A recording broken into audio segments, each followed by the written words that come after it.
Hello and greetings to all the dear aspirants. I hope आप लोगों की mains की प्रिपरेशन अच्छी चल रही होगी। आज इस सेशन में मैं एक बहुत इंपॉर्टेंट एरिया के ऊपर आपका ध्यान लेके जाने वाला हूँ and that is the essay module. ठीक है जी। एसए एक ऐसा एरिया है जो बहुत सारे एस्पिरेंट्स क्या करते हैं, उसे बहुत ज़्यादा तवज्जो नहीं देते हैं, बहुत ज़्यादा उसके ऊपर फोकस नहीं करते हैं। And this is one area जहाँ पे आप कंपटीशन से ऑलमोस्ट 30 से 40 मार्क्स जो है ऊपर ले सकते हैं।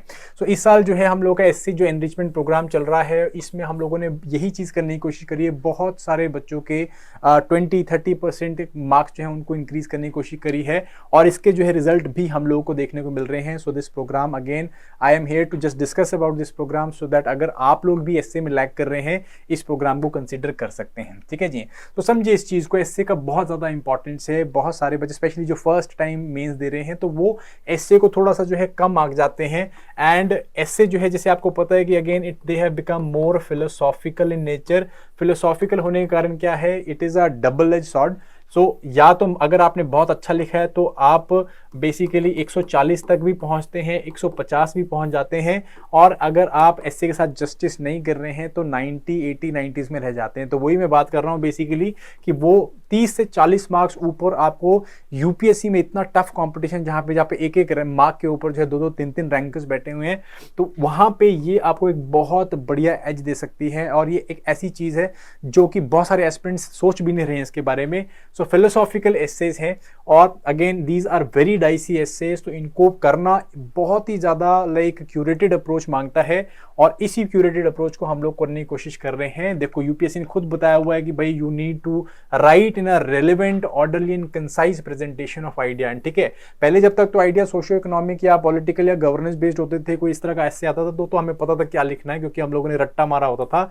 But now when the ideas have become philosophical, so basically they are abstract quote. ठीक है जी, वेग आइडियाज हैं, एब्स्ट्रैक्ट कोट है जो हम लोगों को दे देते हैं जिसके बहुत सारे मीनिंग्स बन सकते हैं। उनको रेलेवेंट, ऑर्डरली एंड कंसाइज वे में दिखाना ताकि वो एक एक्सप्रेशन को करेक्टनेस रख सके और ओरिजिनलिटी ऑफ थॉट को इंश्योर कर सके, which is very very difficult. ठीक है कि नहीं। यही चीज हम लोग करने वाले हैं। मैं थोड़े से फीचर्स आपको यहाँ पे बता देता हूँ। हम लोग क्या करेंगे, कॉम्प्रिहेंसिव एक एसए की वर्कबुक आपको यहाँ पे मिलने वाली है। You will get a workbook where will be talking about how to select the right essay. Philosophical essay में भी कुछ ऐसे हो सकते हैं जो कि अगेन आप चूज करो और वहां पे आप बहुत कुछ लिख सकते हो। कुछ ऐसे हो सकते हैं कि आपको लग रहा हो कि बहुत अच्छे हैं, वहां पे आपको लिखने के लिए टॉपिक्स या मल्टी डायमेंशनल व्यूज नहीं मिलेंगे। ठीक है, राइट ऐसे कैसे चूज करना है, फिलोसॉफिकल टॉपिक्स को डी कॉम्प्लेक्स कैसे करना है, डी मिस्टिफाई कैसे करना है, डी कोड कैसे करना है, वो हम बात करेंगे। सेंट्रल थीम कैसे पकड़ेंगे, सेंट्रल थीम के साथ जो है आपको किस तरह से उस सेंट्रल थीम को हर जगह वो मसाला जो आपको उस कोट में लिखा हुआ है, उस टॉपिक में लिखा, उसको किस तरह से पूरे एस्से में डालना है, वो हम बात करेंगे। ब्रेनस्टॉर्मिंग फ्रेमवर्क के बारे में बात करेंगे जो कि स्पेसिफिकली फिलोसॉफिकल एसेस को टैकल करती है। स्टेप बाय स्टेप मेथड्स देखेंगे हम लोग कि किस तरह से आप आउटलाइंस बना सकते हो एंड बेसिकली इंट्रोडक्शन को कैसे हम लोग और कंपेलिंग बना सकते हैं, कंक्लूजन्स को हम लोग कौन और कंपेलिंग कैसे कर सकते हैं। और साथ साथ में मैं यहाँ पे आपको क्यूरेटेड नोट्स दूंगा, basically quotes, stories, historical example जो कि आप अपने एसेस में लिख सकते हो। आपको और कहीं से कुछ देखने की जरूरत नहीं पड़ेगी, इन्हीं को यूज करो। इसी के साथ साथ में you will get worksheets also. हर एक टॉपिक के ऊपर आपको वर्कशीट्स मिलने वाली हैं, आपको जो प्रिसाइज वीडियो मॉड्यूल्स मिलेंगे। ठीक है जी, I will be discussing all those areas where you can excel. ठीक है जी, एंड वर्कशीट को किस तरह से आप जो है इस होल वर्कशीट्स के थ्रू, वीडियोस के थ्रू आप कैसे इंप्रूव कर सकते हैं। ठीक है, इसी के साथ साथ में हम लोग क्या करेंगे, we will also have live workshop, at least 5 to 6 workshops हम लोग करने वाले हैं जहाँ पे will be answering common doubt जो कि होते हैं बच्चों के।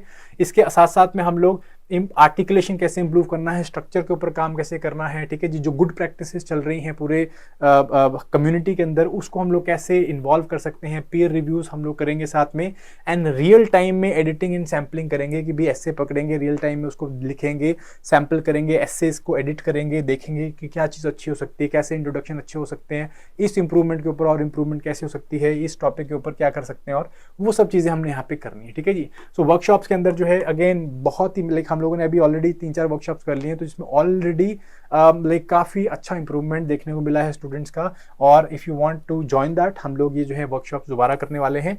15 क्यूरेटेड एसेज हम लोग यहाँ पे लिखने वाले हैं, प्रैक्टिस टॉपिक्स हम लोग लेंगे, अगेन हैंड पिक्ड एसे टॉपिक्स हैं जहाँ पे कि मल्टीपल फिलोसॉफिकल डायमेंशंस को हम लोग टच करते हैं, individual dimensions, individual areas, individual के अलावा यूनिवर्सलिस्टिक एरिया जहाँ पे सोसाइटी की बात करिए, जैसे कि मैं कैसे आया था कि forest precede civilization and deserts follow them, and similarly individual essays जैसे कि हम लोगों को a ship in harbour is safe but that is not what a ship is meant for, इस तरह के एसेज देखने को मिले थे। तो ऐसे मैंने लाइक बहुत सारे एसेज क्यूरेट कर रखे हैं, उनके आपको स्ट्रक्चर्ड बेसिकली जो आउटलाइंस है वो भी दे रखी हैं, ताकि हम लोग जो है यूपीएससी में जाएंगे, पे मेंस में जाएंगे तो बहुत प्रिपेयर्ड जाएंगे एसए के लिए, ठीक है। बहुत ज़्यादा टाइम नहीं लगेगा बट इससे काफ़ी ज़्यादा आपको आइडिया या काफ़ी ज़्यादा आपकी इंप्रूवमेंट हो जाएगी। इवैल्यूएशन करेंगे हम लोग, इंडिविजुअल फीडबैक मैं देने की कोशिश करता हूँ, वॉइस नोट्स के साथ आपको जो है बताया जाएगा कि भाई कैसे है जो एसेज जो है आपको यू विल फील कि भाई this is the essay I want deeper evaluation. वहाँ पे जो है हम लोग उस इवैल्यूएशन की वीडियो बना सकते हैं कि एग्जामिनर जो है किस तरह से इवैल्यूएशन कर रहा है, कैसे जो है किन एरियाज में क्या पॉइंटर्स दे रहा है, वो सारी चीज़ है। ऑन कॉल डिस्कशंस हम लोग करेंगे, वैल्यूएशन पॉइंट साथ साथ में हर एसे के ऊपर मिलने वाले हैं। तो this is what I am going to do, ठीक है। कुछ एग्जाम्पल मैं आपको दिखा देता हूँ, like this is the essay that we were writing recently. तो इसके ऊपर मैंने जो है सारा स्ट्रक्चर दे रखा है, सैम्पलिंग दे रखी है, किस तरह से कर सकते हैं, स्ट्रक्चर को और रिफाइन कैसे कर सकते हैं, उनके ऊपर भी मैंने डिस्कस कर रखा है। ये सारी चीज़ें एप्लीकेशन में पड़ी हुई हैं, ठीक है जी। This is live. अगर आप चाहते हैं यूपीएससी में you want to score more than 140, like at least 30 to 40% improvement in your marks, please come and then join the session, that is going to help you out. Comprehensive workbooks हैं, short lectures है, live जो आपकी workshops रहने वाली हैं, and evaluation feedback जो है वो सबसे ज़्यादा कटिंग एज रहने वाला है आपका, ठीक है कि नहीं। सो 3 इवैल्यूएशन जो है I am doing free of cost. आप जाओ वहाँ पे जो है टेस्ट के सैंपल्स पड़े हुए हैं, उनको जाके बेसिकली उन एसेस को लिखो एंड सेंड योर इवैल्यूएशन या send your samples to me, I will evaluate them. So this is in our application, ठीक है। टेलीग्राम चैनल में भी इसका लिंक मैं डाल दे रहा हूँ, नीचे डिस्क्रिप्शन में भी इसका लिंक मैं डाल दे रहा हूँ। आप जाओ ऐप में जाके जो है इस कोर्स को चेकआउट कर सकते हो। जो क्वेश्चंस मैंने यहाँ पे दे रखे हैं, सैंपल एसेस दे रखे हैं, उनको आप लिख सकते हो, मुझे भेजो। उसके बाद जो है आप वर्कशॉप में आओ मेरे साथ, मैं आपके जो है स्कोर को इम्प्रूव करने की कोशिश करूँगा। सो मिलते हैं next time guys, thank you very much, जय हिंद।